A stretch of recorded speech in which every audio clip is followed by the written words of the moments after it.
I do believe in a very strong direct oversight by the board, by the president and the board. Board has to have an engagement, but it's not just about engagement, it's what kind of engagement and when is it that's the right kind of engagement, because boards can be very engaged, asking questions, why did coach do that and the 4th down and 2 to go?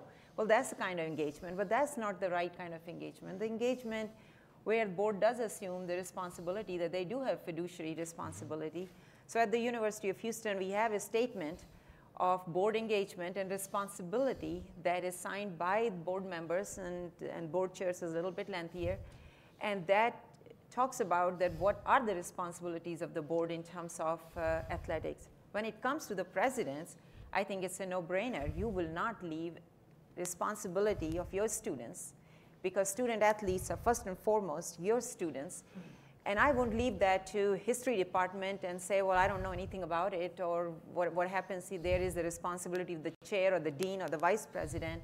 And I can't do that for athletics. So I have always taken enough interest in athletics to make sure that they feel supported, that they have opportunity to excel, but at the same time, I believe very strongly in compliance. I call in my office separately the faculty athletic representative without anybody and say, you tell me if anything going on that I should know. I call then the compliance officer and I say the same thing. I call the senior women administrator alone individually and I say, you tell me if there's anything. I'm hoping that way I can figure out something more that's going on, but you never know.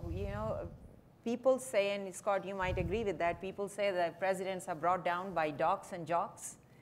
So the athletics and the medical schools both are really, kind of trouble areas.